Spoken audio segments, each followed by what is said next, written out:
Comment ça va? Eh bien, bien moi Julien. Alors, tu crois plus? On sait jamais, on va en parler un peu plus. On va en parler. Voilà. Bonjour et bienvenue chez les Tonton Crypto. Notre ami Julien pour les fondamentaux, comme d'habitude. Copain Alex, que vous connaissez, pour la partie technique. Bienvenue à tous, merci de nous retrouver. Toujours plus abonnés, toujours plus de Twitter, des X-Men. N'hésitez pas d'ailleurs à vous abonner, soyez gentils, ça nous aide, vous allez rien rater et nous on sera mieux référencé. T'as bien retenu. On adore aussi vos petits commentaires, ça fait toujours chaud au cœur. Complètement. Merci, continuez, n'hésitez pas à nous donner des petits conseils, on est ouvert. Alors cette semaine, les baleines, elles y croient. Elles y croient. Parce qu'il y a des baleines, il s'est passé quand même quelques trucs. Ouais. On va vous le montrer. On va rentrer un petit peu sous l'eau. On va aller sous l'eau. C'est pas une bagarre de baleines, mais presque. Quand même. Voilà, exactement. On va voir notre ami Link, des projets qui nous tiennent aussi à cœur. Vive la mariée. Voilà, avec Swift. Ah, c'est joli ce qui se passe. Vous allez voir, il y a quand même du positif. JP Morgan aussi, c'est positif. Alors attention, quand ils défendent leurs produits, on n'écoute pas leurs prédictions ou leurs analyses.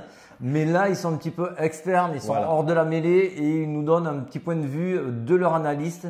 Donc, ce n'est pas leur financier, mais leur analyste qui a pondu ça. Je l'ai lu et c'était effectivement intéressant. De toute façon, on en avait déjà parlé. C'était ce qu'on pensait également que, on va pas vous teaser, on va vous dire ça en suivant. Allez, c'est parti. On va attaquer direct par... C'est toi qui me l'as donné l'info. Alors, into the block, c'est toujours bien à savoir. On regarde un petit peu ce qui se passe sous la mer. Exactement.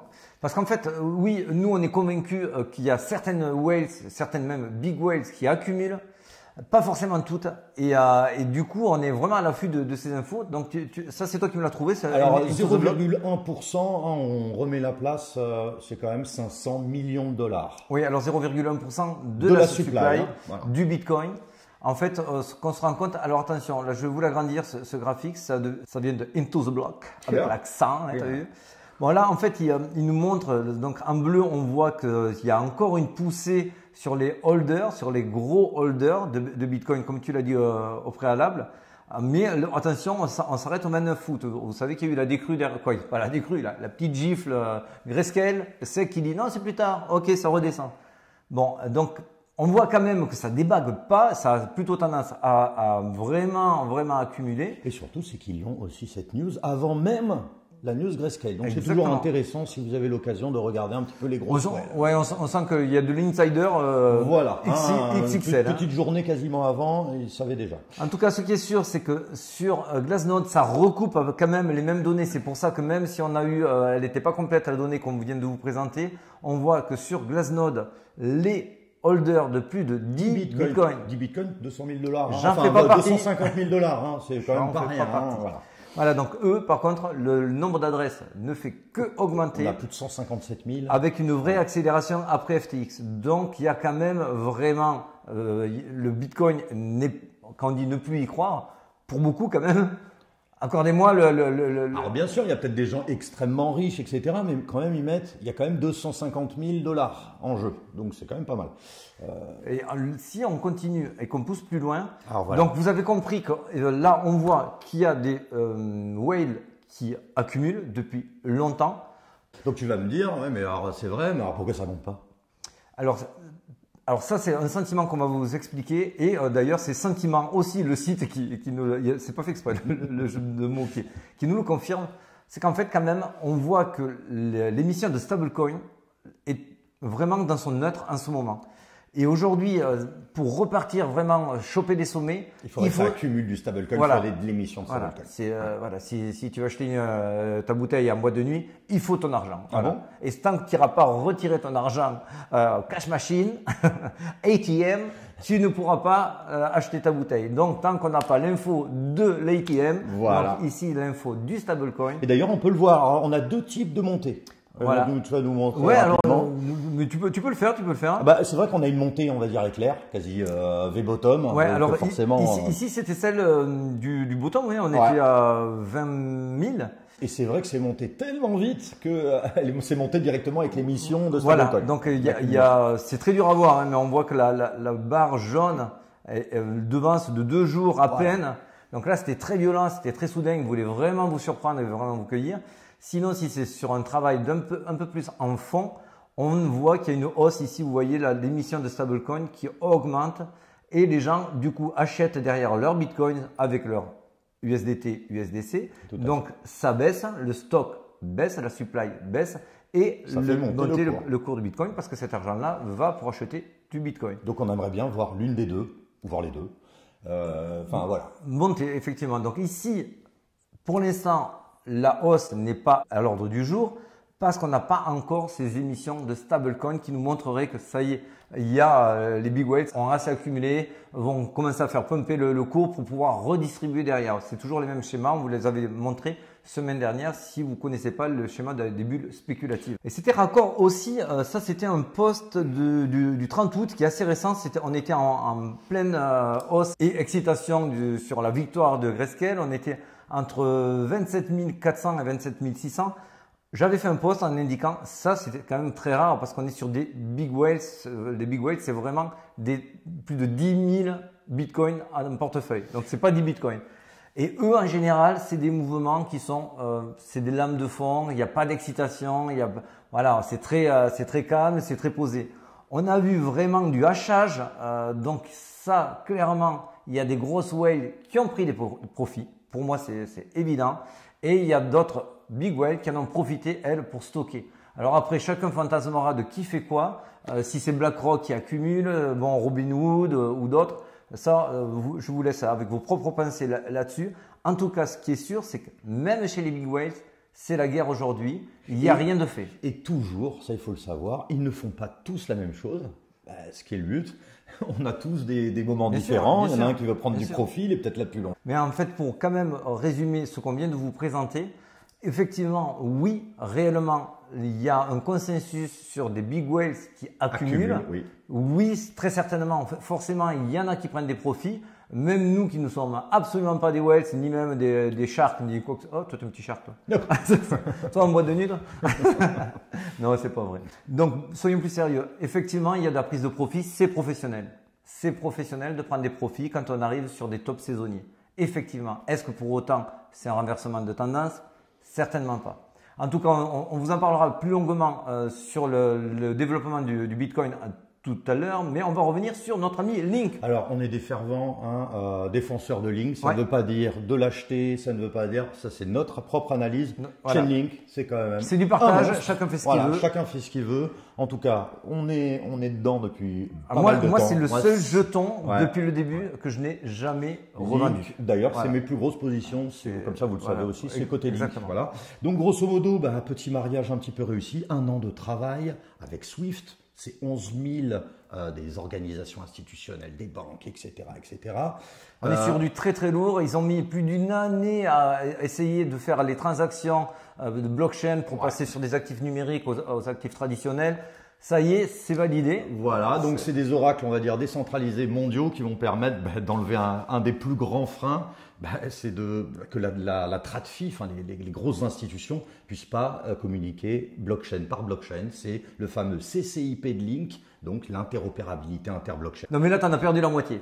Non mais voilà, non mais c'est vrai que pour vulgariser davantage. Vulgariser la TradFi, il va falloir aussi qu'elle rende la TradFi les grandes institutions financières, elles vont avoir besoin justement, elles ont beaucoup d'intérêt dans les actifs numériques, dans la tokenisation aussi des actifs.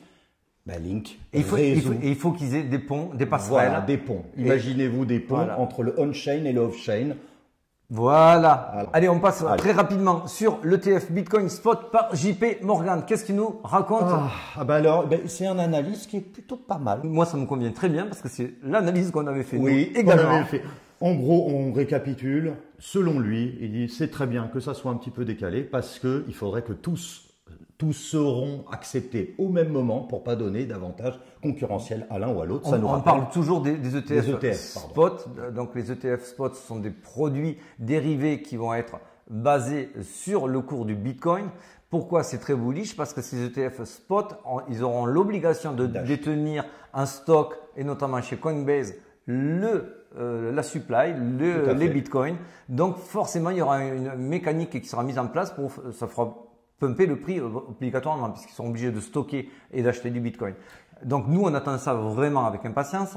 Et il dit aussi quelque chose de très bien. Il dit pourquoi ça peut être que validé? Parce que sinon, si c'était pas validé, il faudrait enlever maintenant les ETF futurs Bitcoin. Donc ils sont sur le futur. C'est pas possible. Non, c'est pas possible. La SEC, vraiment, je pense qu'ils sentent qu'ils ne tireraient pas une balle dans le pied, mais 10. Et puis dans les deux. Donc voilà, ça va être très très très compliqué pour la SEC. Nous, on leur souhaite quand même bon courage. On n'a pas pas un mot. Mais voilà, en tout cas, notre ami JP Morgan qui fait quand même partie du clan des composites. T'as vu la cour de New York, ce qu'ils ont dit sur la décision de Grayscale? Donc quand le tribunal de New York a statué il y a quelques jours de cela et que ça fait pumper le cours, j'ai lu un détail. La cour de New York a clairement dit, bien sûr, vous avez perdu la SEC parce que vos décisions étaient totalement arbitraires et capricieuses. Ouais, voilà. Ah, c'est formidable.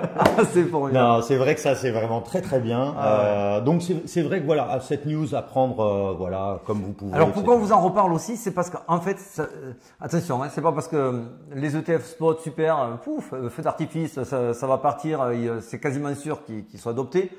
La probabilité est réellement en notre faveur. Moi, je vais la jouer en tout cas comme cela. Mais ça ne veut pas dire pour autant que ça va être à la fête, que c'est all-in, qu'on peut lancer des longs dès aujourd'hui. On vous avait fait un thread le 20 juin par rapport à cela, puisque BlackRock, quand il avait fait son premier ETF spot qui était sur l'or, qui s'appelait le eShare, d'ailleurs il s'appellera Share aussi pour le gold. Pour le Bitcoin. Pour le Bitcoin, pardon. Bien sûr, vous avez dû le voir passer comme tout le monde, ce fameux graphique où effectivement, quand le gold, le spot, l'ETF spot, je vais y arriver, a été accepté, oui, il y a eu un gros effet bull run derrière. C'est vrai que là, on le voit en yearly, enfin en annuel. En annuel. Donc ça se voit, on se dit, bah, ça fait monter. Magnifique. Pourquoi pas? Pourquoi pas? Et si on va dans le plus précis? Et si on zoome, c'est pas vraiment ce qui se passe immédiatement. Et c'est en ça qu'on veut aussi vous préparer parce qu'il faudra se faire violence. Il faudra vraiment aller contre son instinct. Et c'est ce qu'il y a de plus dur aujourd'hui. C'est de lutter contre ces biais cognitifs qui, quand c'est vert, on veut acheter, quand c'est rouge, on veut vendre. Ici, on voit que sur la phase de pré-approbation des ETF, notamment le gold. Donc, c'est exactement dans la phase dans laquelle on est aujourd'hui. Aujourd'hui, les ETF ne sont pas accordés. Donc, c'est la phase 1. La phase 1 a duré 8 mois avec des gros up and down. Donc là, on serait dans la phase 1. La phase 1, c'est quand même 8 mois. Potentiellement, et même c'est ce qu'on croit, ça sera plus court pour les cryptos et notamment pour le Bitcoin, même si le TH arrive derrière. Attention à la phase 1, quand il y a acceptation de l'ETF spot, on arrive sur un top saisonnier. Oui, et alors on a quelques jours encore d'augmentation sur l'excitation, ça j'y crois fortement, mais ce qui est sûr, c'est que derrière vous aurez un dump parce que derrière ils auront la certitude qu'il faut qu'ils stockent leur Bitcoin. Donc réaccumulation. Réaccumulation de Bitcoin parce qu'ils ne peuvent pas accumuler dans la totalité puisqu'ils ne sont pas sûrs à 100% que ce soit accepté. Donc il y aura une phase 2. La phase 2 ici pour le gold a duré 10 mois. Bien sûr, je ne pense pas que ça durera 10 mois. Ça peut nous amener au halving et peut-être qu'on aura une phase après qui sera bull run avec ou sans ATH. Ça c'est autre chose. Donc soyez conscients d'une chose, appréhendez bien ces phases-là. Ne vous dites pas parce que demain ça va être accepté ou pas, mais dans le cas où c'est accepté, se dire ça y est, je longue, j'y mets la maison parce que eux ils vont vous attendre, ils vont vous cueillir. Ça, moi j'en mets ma main au feu. Ça, bien sûr, ça n'engage que moi. Je ne sais pas ce que tu en penses, Julien.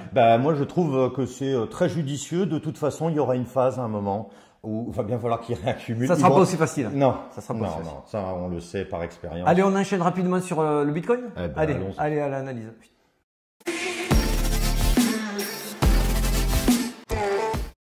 On va revenir vite fait sur les frais de repo. Frais de repo, vite fait. Alors, le coffre-fort, on le redit, des États-Unis. Et là, qu'est-ce que vous voyez? Que l'argent, il sort du coffre-fort pour aller dans les marchés. Voilà. Donc, quand c'est en haut, on n'aime pas parce que ça veut dire que l'argent dort. Stocké, donc une grande crainte. C'est les frais de repo qu'on appelle ça. Ouais.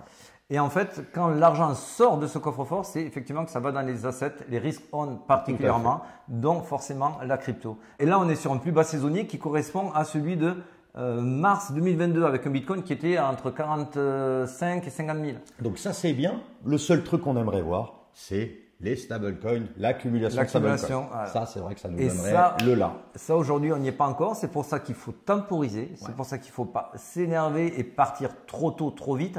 On est pour nous sur ces trois phases-là, les trois flux. Même rappelez-vous si nous le troisième flux On pensait qu'il allait aller plus haut. Bon, c'est pas le cas. On a eu le premier flux, le deuxième flux, le troisième flux. Là, on a fait le premier flux correctif. Normalement, si on est sur une phase haussière, on est censé avoir un deuxième flux correctif avant de repartir à la hausse de plus belle. Voilà, ça aujourd'hui, c'est le plan que moi je compte suivre. Alors bien sûr, il peut y avoir des mèches, puisqu'ici vous voyez que ça sort, il y a des mèches. On peut aller mécher sur du 22, peut-être même 20. Évidemment, il faudra absolument pas y rester sur ces zones-là, mais ça traumatiserait, ça finirait de décourager, de ne plus faire croire au Bitcoin aux gens qui doivent, au weak end, hein, les mêmes fragiles, pour que ça aille dans les strong end, donc que ça aille chez BlackRock et que ça leur revienne, hein, qu'ils accumulent. Donc ça, c'est un petit peu le plan. Là où on a une incertitude, moi, mon incertitude que j'ai, c'est aujourd'hui, est-ce qu'on va aller sur le piège baissier et traumatiser suffisamment aujourd'hui en descendant proche des 20-22 000? Moi, j'aurais pensé ça au début, c'est ce que je t'ai partagé, je pensais les 20. Après, c'est vrai que ta technique est pas trop mal dans le sens où… J'espère. Non, mais ce que je veux dire, c'est que de 40 après baisser à 25, ça fait quand même… Voilà, parce qu'aujourd'hui, ce qui est sûr, c'est que si on repart de 25, là, au stade où on en est, là, on est à 25 800, 25 900. Si on repart à la hausse, pour moi, il n'y a pas eu de piège baissier, il n'y a pas eu de traumatisme. Les gens vont repartir en longue et vont tous remonter dans le train. Et là, à ce moment-là, si on part dans ces conditions-là jusqu'aux 40 000, on ira aux 40 000. Ça, c'est sûr, c'est évident. Sûr. À ce moment-là, je pense qu'on aura vraiment quelque chose de bien plus traumatisant si on ne l'a pas maintenant.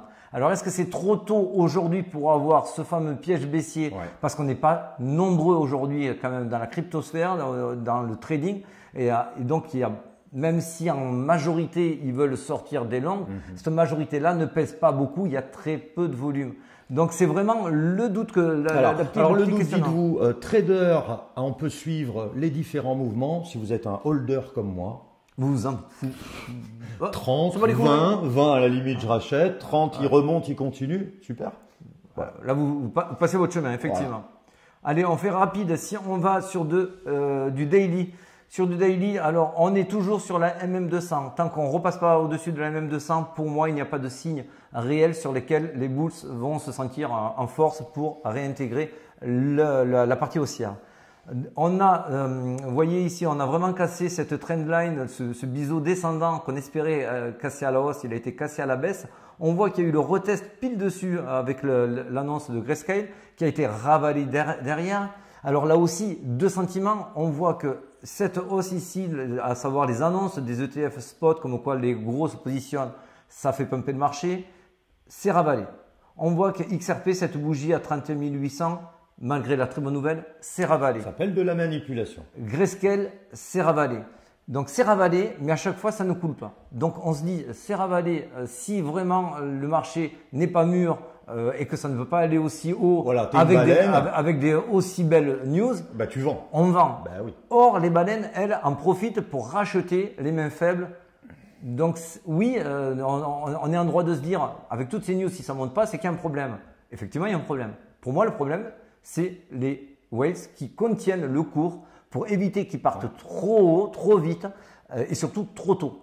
Et là, aujourd'hui, le timing sera essentiel. Ah oui, oui, tout à fait. Et on va finir un petit peu avec cette histoire de timing essentiel parce qu'aujourd'hui, notamment sur Telegram, on est vachement nombreux. Je vous remercie, on fait des bons calls. Mais je vois, je vous le redis, vous faites passer des calls, les miens aussi. Moi, j'ai diminué énormément les RR. Alors, on répète, c'est le risk-reward, c'est combien tu es prêt à perdre par rapport à combien tu peux gagner. Quand on va dire un RR de 1, 3. Quand on a un RR de 3, ça veut dire qu'on est prêt à perdre 1 et de gagner 3. Donc, ça veut dire qu'il suffit que vous gagnez une fois sur 3 pour que vous soyez positif. Et ça, beaucoup pensent qu'il faut avoir un gros RR, tant pis si on perd 2-3 trades derrière. Aujourd'hui, dans le contexte actuel, pas de volume, pas de volume, toutes faibles, une volate ridicule. Vous allez vous faire sortir si vous attendez de vous mettre des TP très hauts avec des RR donc très hauts, parce que plus votre RR est élevé, plus vous allez chercher un cours haut. Et aujourd'hui, c'est le risque. Aujourd'hui, moi, j'ai passé quasiment 100% de mes trades depuis jeudi en voyant qu'il y avait zéro volate, que Grayscale avait été ravalé. Donc, je me suis dit, là, ils vont maintenir le cours. même si vous avez un setup de bon, n'allez pas sur des gros RR. Regardez sur Telegram. Un tien vaut mieux que deux, tu l'auras. Toujours l'avoir à l'esprit. Vaut mieux gagner 40%, mais les prendre, que de se dire je vais plus haut. Ça nous est arrivé à tous les deux. Tu vois ça c'est sur Telegram. Moi je m'étais positionné ici en bas. J'ai pris en haut. Ça m'a fait, je crois que c'était 20% sur un levier x10. Voilà, il faut pas être très gourmand en bec. C'était un très bon coup à faire hein, qu'on a joué. C'était très bien. Je vous montre Woo, c'était pareil. Woo, vous l'avez, j'ai fait ici il y avait un signe de prise de liquidité. Je le prends en long, je le short et je le reprends en bas. C'est pas des gros RR, mais là on s'assure du coup parce que même si Woo, pour moi je le vois beaucoup plus bullish sur du long terme. Il suffit que vous ayez une mèche à 24 000 ou 25 000 et vous vous faites rect parce que vous aurez visé un RR trop haut, des objectifs trop hauts. Et le après, temps vous allez perdre, après vous allez vouloir vous refaire, donc vous allez prendre des risques plus élevés. Vous mettre puis après, tilt. Vous allez prendre le téléphone, vous allez le jeter par la fenêtre et le PC avec. Typique, et on finira avec celui-ci, c'est Inch. Inch, bien sûr, c'est un jeton sur lequel je hold et j'y crois. Tu sais que j'ai regardé, depuis combien de temps on en parle? Il était à 1,2.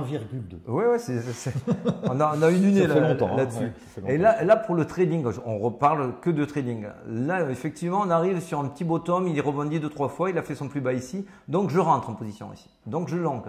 Je vois qu'il fait un rebond, il n'est pas mûr. Il y a une mauvaise spike sur le BTC, ça me le fait chuter ici. Mais le rebond est très propre, très sain, il n'y reste pas. Donc j'attends qu'il soit revisité sans qu'il ne soit corrigé à plus bas. C'est exactement ce qu'il fait, c'est-à-dire qu'il vient revisiter la mèche plus bas ici. Donc je me repositionne une seconde fois, je double ma position et j'attends qu'effectivement ce mini bull flag casse vers le haut avec une prise de liquidité ici qui a été faite. Que j'ai raté. Je m'étais endormi, pour de vrai. Bon, j'avais pas placé le truc. Et quand je me réveille, je vois qu'il est en train de me faire son double top ici et je le vends sur le double top, ce qui est aussi très bon. Hein. C'est-à-dire souvent, d'ailleurs, même les très gros qui faisaient beaucoup d'argent, généralement, c'est sur le double top, le deuxième retest. Exactement. Voilà, visez des petits RR, faites-vous plaisir en ce moment puisqu'il y a du range. Bien sûr, il y aura quelques jetons qui exploseront avec une bonne news parce qu'ils ont tellement contracté que ça va exploser. Ou d'autres qui ont tellement monté que forcément ils vont corriger à la moindre petite baisse du Bitcoin. Oui, on peut en tenter quelques-uns. Mais on n'est pas en alt season, donc n'espérez pas prendre des TP de alt season. Et surtout, c'est que vous êtes sous le coup d'une spike du Bitcoin qui, elle, peut être très vite manipulée par les market makers. Tout à fait. Et là, même si votre setup est bon, et on l'a vu sur même des setups que j'avais postés avec un RR encore trop important, on s'est fait sortir alors que le setup était bon, notamment sur Woo, notamment sur MX et autres. Donc, voilà, soyez prudents. Exactement. Venez nous voir sur Telegram, on vous accueillera avec plaisir. Et donc voilà, pour finir aujourd'hui, on va rester sur des petits moves. Donc là, on a une liquidité à prendre au sud pour aller choper ici les longues qui sont positionnées.